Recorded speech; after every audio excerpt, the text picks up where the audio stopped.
Shalom and welcome to 2 Minutes of Torah. This year is entitled Temple Mount, Shir 31, Sukkot, Gog and Magog, and the Temple Mount.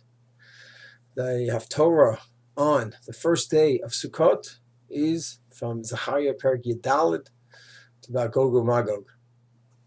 Why do we read it on Sukkot? So Rashi says, very simple. It talks about Sukkot, that the Gentiles who will remain alive after the war of Gog and Magog, they will celebrate Sukkot.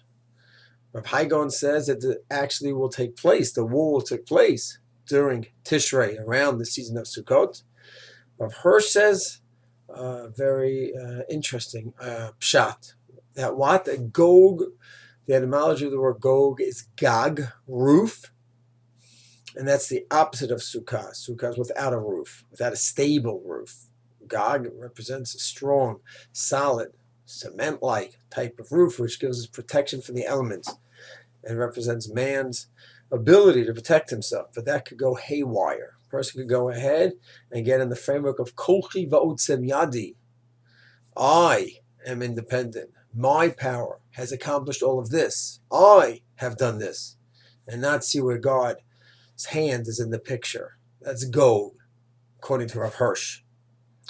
And that is contrasted with a sukkah, a simple, humble dwelling. We're exposed to the elements and we understand that, yes, we cannot really, truly protect ourselves.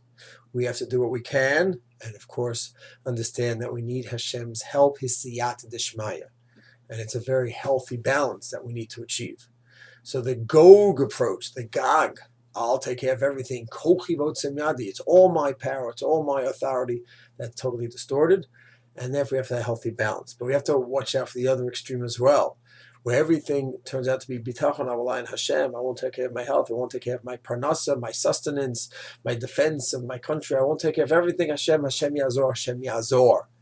No financial planning, no educational planning. What I need, how am I going to make it in my future? No, it's Hashem yazor. Hashem will take care of it. That's, to me, a distorted bitachon approach, in my opinion, although there are those that say differently. We need to have a good, healthy balance. I very much embrace the approach of the Rav Lichtenstein and others, where we have to have a plan.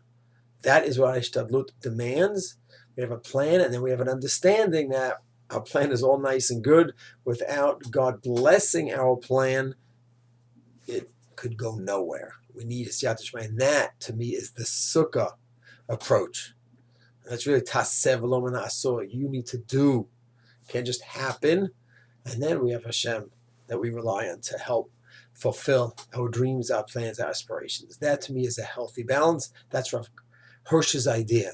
How does it apply to the Temple Mount, which, of course, is a topic in the Haftorah. It talks about Temple of Yerushalayim being attacked, destroyed, and then eventually we're only going to have Yerushalayim left. That hill, that mountain will remain intact, and everything else will be flattened. How literal it is, what does it mean exactly? Mitzvah Hashem, we'll see. But the point I'd like to make regarding Temple Mount is, how do we approach Israel, the conquest of Israel? How do we approach the Temple Mount? So once again, you can have those who are very, very passive.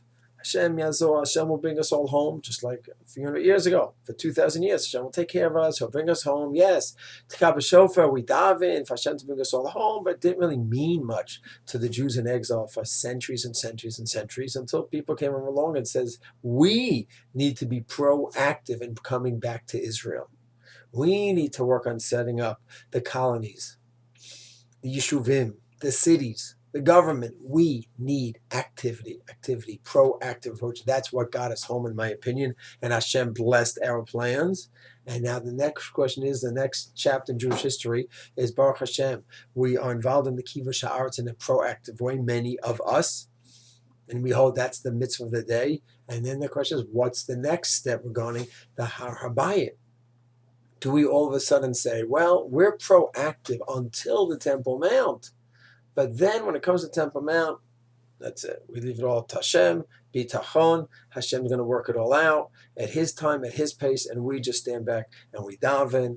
We try to build up the Am and the nation, and it's going to be asoy. It's la taseh, it's asoy. It will be done by Hashem.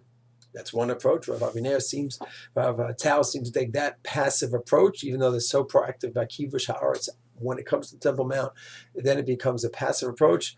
To me, the same proactive approach that we've had in conquering all of Israel, step by step, centimeter by centimeter, moshav, whatever it may be, that same approach should be the one when it comes to dealing with the temple. We have to be proactive. Proactive can mean so many things.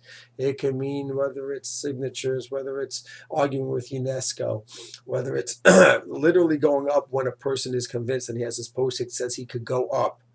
People learn about the topic, but it has to be a proactive approach, each one according to his level. A man might receive a psak that he could go up, and a woman might receive a psak she cannot go up, so she could do other things. You can learn more about it, talk more about it. But the idea is a proactive approach, each one where he is at, based on his or her posek. So to me, to summarize, Rav Hirsch is giving us a beautiful concept. We have to avoid the Gag approach, where my power is taking care of everything. We have to have the Sukkah approach, but the Sukkah approach should not be a passive approach. Hashem, take care of me, bitachon, he'll take care of everything. No. The Sukkah approach is very much the way I understand Rav Soloveitchik. And to me, the Rishonim, pretty much, medieval philosophers are all that way, more or less, b'chota yoter, that it is a proactive approach with the humility and recognition Hashem needs to bless our plans. And then we're going to Eretz Israel, just like the proactive approach, in my opinion, has been wildly successful in producing this nation, a leader spiritually, agriculturally, in terms of high tech, you name it. There's a way to go, but Baruch Hashem, heading the right way with Siyata Dishmaya. So to the next conquest is the Har Habayit, and that means, of course, each one with his or her posek having guidance, what he or she could do, but it's doing, learning, having shiurim, fighting UNESCO, whatever it may be, and going up if that's the psak, and being proactive. And Mitzvah Hashem, with this proactive approach that has brought us so far in the last few centuries, regarding Eretz Yisrael, in Mitzvah Hashem, this proactive approach will be the one with Siyata Dishmaya, God's help, that will take us to the next chapter in human history. Shalom.